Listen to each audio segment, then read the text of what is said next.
Good evening and welcome to Just the News. I'm Faye D'Souza. Let's get straight to the headlines today. At least 5 police personnel died in Assam after the police of Assam and Mizoram allegedly fired at each other along a disputed border yesterday. Now, this is the first time, according to reports, that state police have actually fired at each other across state borders. Both Assam and Mizoram claim the land between Assam's Chachar and Mizoram's Kolisib district. Both states accuse each other of encroachment. The incident comes less than 2 days after Union Home Minister Amit Shah held a meeting with chief ministers of the Northeast to resolve the interstate boundary dispute. The central government has now deployed the CRPF, a neutral force or a central force at that border. Questions of what caused these clashes at this point. The clashes, like I said, are because of a land dispute that date back to the British era and the improper, what both sides call an improper demarcation of that state border. And they've sparred over this border, sometimes violently, for a while now. Now, under colonial rule, under the British rule, Mizoram was part of Assam. It was called the Rushai Hills. Now, it was only 3 decades after independence that it became a union territory in 1972. And it wasn't until 1987 that it became a full-fledged state of its own. Now, there are 3 districts of Assam that share a border with Mizoram, and it's this border that is currently, being contested. The forested area is contested at several points, with both Assam and Mizoram accusing each other of encroaching on the land. Now, the first fight actually broke out back in 1994, leading to several rounds of talks that were brokered by the central government. But sporadic clashes have continued since then. Tensions escalated to an unprecedented level in October last year when the residents of Assam and Mizoram clashed twice in just 1 week. 8 people were injured as angry residents torched huts and small shops on both sides. Now, here's the political reactions. Incidentally, both chief ministers have taken to Twitter, and there is a verbal sort of battle playing out on Twitter. Assam Chief Minister Himanta Biswa Sarma today said the state government will go to Supreme Court for the protection of the Inner Line Forest Reserve from destruction and encroachment. Roads are being constructed, he said, and forests are being cleared for cultivation, which cannot be allowed. But this refers to that same piece of land. Mr. Sharma also said, and I quote, "Not an inch of Assam's land could be encroached on by Mizoram. People have sacrificed their lives, but the boundary has been protected. We will continue to do so at any cost." In Parliament today, the Home Ministry said the interstate border disputes can only be resolved with cooperation of the state governments involved in that matter.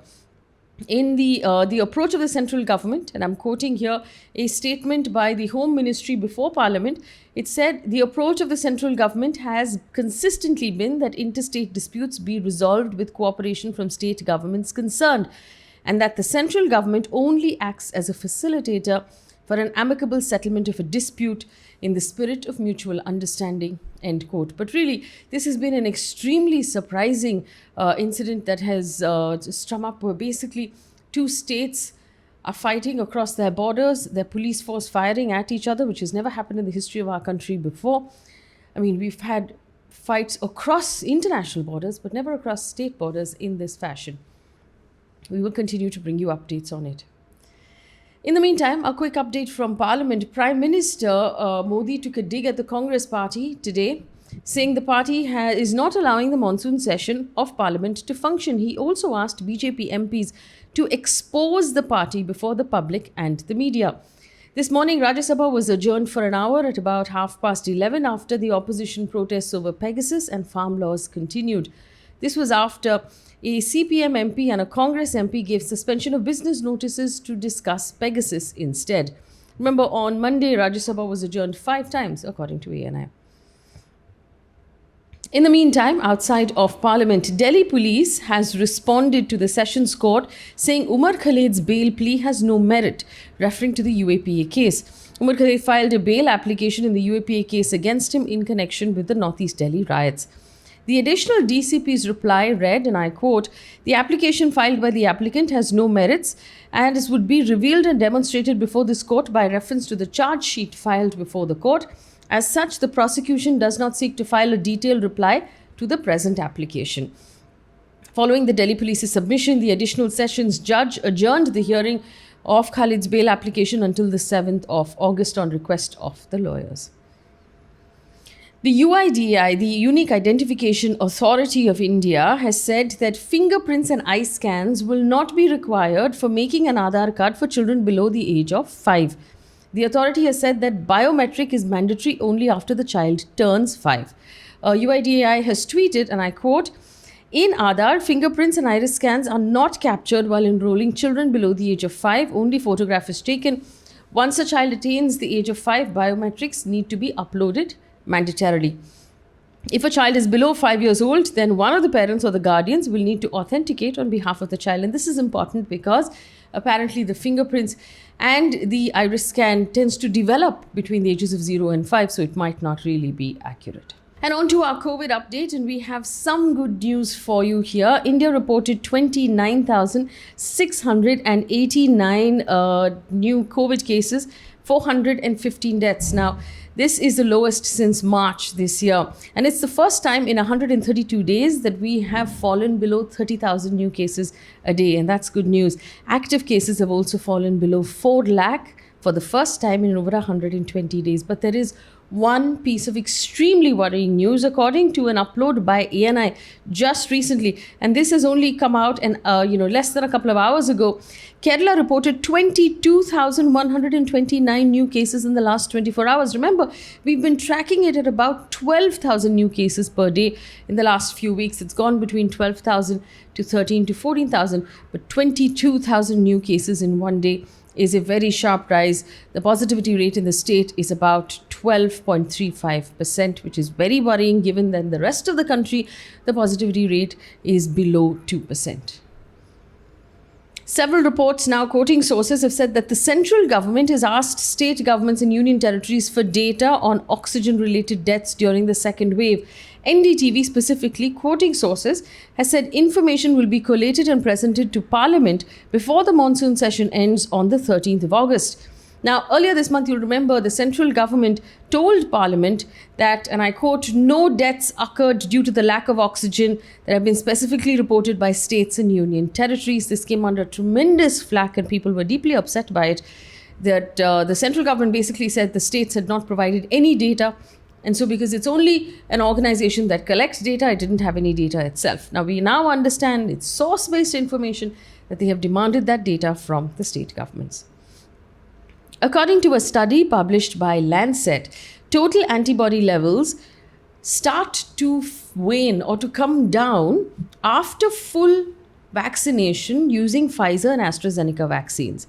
And this can reduce by more than 50% over a period of 10 weeks. So basically, what this research paper says is that after you've been fully vaccinated, over a period of time, the number of antibodies in your system start to come down.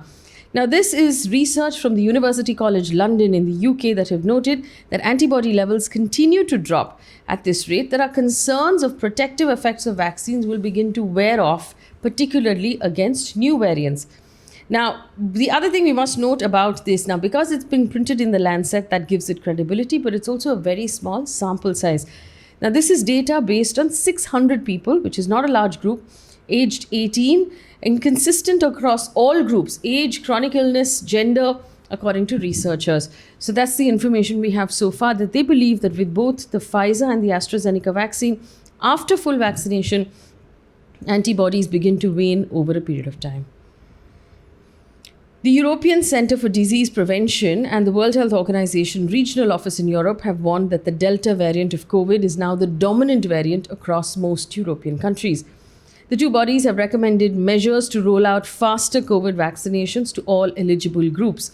In a joint statement, they basically said that the surveillance reports show that the Delta variant is the dominant variant across 19 countries, reported sufficiently to a complete genetic sequencing information. The statement also said, based on the current trends, the Delta variant will be globally the dominant strain over the coming months. It's already identified in almost all European countries. Remember, the Delta variant was the one that originated in India and is being held largely responsible for our devastating second wave. On to news now from the world of business and economy. The International Monetary Fund, or the IMF, have reduced the projected growth rate for India. It's now projected that we will grow at 9.5% for 2021 and 8.5% at 2022. Now, this is lower than the 12.5% growth that it had initially projected for us. Now, 9.5, 12.5, this seems like big numbers, but it's not, because you're comparing it to a complete dud year, in which we actually shrunk by 7.5%. We actually came down by 7.5%. So to say from minus 7.5, we're going to grow 9.5 actually gives you a very small margin on the top. But it is concerning that the IMF has reduced its expectation of how we're going to grow. And they've also said that this is largely because of the severe second wave of COVID that hit us between March and May, and the slow recovery of confidence from that setback. The World Bank had also reduced our, the expectations of our growth in India at 8.3%. The Asian Development Bank initially estimated 11% and then brought it down to 10% in April. News coming in from across the world at this point. Myanmar's military government on Monday cancelled the results of the 2020 elections won by Aung San Suu Kyi's party, announcing that they were not free and fair. The military-appointed election commission said that the investigations had uncovered 11 million cases of fraud in the elections, and there were no comments on the commencement of fresh elections. Now, remember, elected leader Aung San Suu Kyi's government was overthrown by a military coup in February, and over 900 people have been killed. 3,000 people have been detained since that coup. In other news, according to the White House, US will not lift any travel restrictions out of India specifically at this point because of concerns of the highly transmissible Delta variant and the rising number of US COVID cases. The Delta variant first originated in India. US has restricted travel for non-US citizens from the UK, Ireland, China, India, South Africa, Iran and Brazil. This comes after Canada and other European countries lifted their travel restrictions and then nudged the US to do the same. Updates now on sports, mostly from the Olympics. The Tokyo Olympics has not only been a perfect ground for sports, but also for robots. Toyota's humanoid robot named Q shot a perfect free shot during halftime during the United States and the France men's basketball match in Tokyo. The robot made perfect throws but cannot dribble or jump, unfortunately. India's 39-year-old table tennis player Sharath Kamal was knocked out of his fourth Olympics after losing the men's single third round against 2016 Gold Olympics medalist Ma Long from China. Earlier, Sharath and Manika Batra crashed out of the mixed doubles event in the first round. India, though, defeated Spain 3-0 in the men's hockey tournament at the Olympics. India had earlier defeated New Zealand 3-2 in their opening fixture. Spain, on the other hand, are yet to register a win in the competition. On to cricket. India's second T20 international against Sri Lanka has been postponed by a day after all-rounder Krunal Pandya tested positive for COVID. The news broke out hours before the scheduled match was about to start. The match will now be played at the R. Premadasa Stadium in Colombo on the 28th of July, 24 hours before the season finale on Thursday. India and Sri Lankan teams have been kept in isolation right now. One piece of positive news before we leave you for today. Odisha's Chief Minister Naveen Patnaik has announced and inaugurated the Drink from the Tap mission in Puri, making Puri the first city in India to achieve 24/7 quality drinking water out of the taps.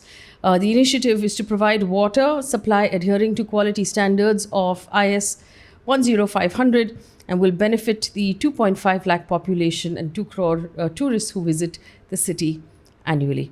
That brings us to the end of this bulletin. Thank you so much for watching. Remember, it is our pleasure to bring you the news every day. This is a free service that my team and I provide to you. So if there's anything that we can do to improve this service, do let us know. It would be our pleasure to hear from you. Leave us a thumbs up in the comment section if you liked this bulletin. Well, I'm not letting you go without your quiz for today. And the quiz is this. The IMF has reduced our projected growth rate for this year as India. What is our GDP growth rate projection according to the IMF, which is the revised projection What is that number? Leave us your answer in the comment section just so I know you were paying attention. Thank you so much for watching. Good night.